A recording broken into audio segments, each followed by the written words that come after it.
5 సార్లు champion. Mumbai Indians IPL 18th సీజన్లో బోనీ కొట్టింది. మొదటి 2 మ్యాచ్ల్లో ఓడిపోయినా ఆ జట్టు 3వ మ్యాచ్లో చెలరేగిపోయింది. బంతితోనూ బ్యాట్తోనూ తిరుగులేని ఆధిపత్యాన్ని ప్రదర్శించిన ముంబై ఏకపక్ష పోరులో కోల్కతాను చిత్తుగా ఓడించింది. అరంగేట్ర పేసర్ అశ్విన్ కుమార్ అద్భుత బౌలింగ్తో కోల్కతా వెన్ను విరిచాడు. మిగతా ముంబై బౌలర్లు అదరగొట్టారు.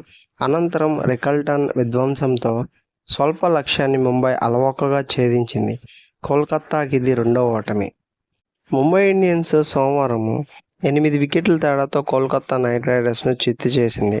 అరంగేట్ర బౌలర్ అశ్విన్ కుమార్ 4 వికెట్లు, దీపక్ చాహర్ 2, బౌల్ట్ 2. ఆ దాటికి మొదట కోల్కతా 16.2 ఓవర్లలో 116 పరుగులకే కుప్పకూలింది. రఘువంశీ 26 రన్స్ చేయగా వాళ్ళలో టాప్ స్కోరర్ అతనే.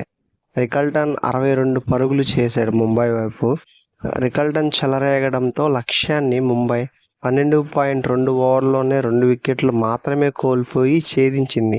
స్వల్ప లక్ష్యాన్ని ముంబై ఆడుతూ పాడుతూ ఛేదించింది. రికల్టన్ విధ్వంసకర బ్యాటింగ్తో లక్ష్యాన్ని మరింత చిన్నదిగా మార్చాడు. ఇంపాక్ట్ ప్లేయర్ రోహిత్తో కలిసి ఇన్నింగ్స్ ఆరంభించిన అతడు కోల్కతా బౌలర్లపై విరుచుకుపడ్డాడు. 6వ బంతికి గానీ ఖాతా తెరవలేకపోయినా అతడు తర్వాత దంచి కొట్టాడు. జాన్సన్ ఆ బౌలింగ్లో వరుసగా 4, 6తో అతడి ఉతుకుడు మొదలైంది. అక్కడి నుంచి ఎడాపెడా 4లు, 6లు కొడుతూ పోయాడు. రోహిత్ 13 త్వరగానే నిష్క్రమించిన రికల్టన్ జోరు తగ్గలేదు.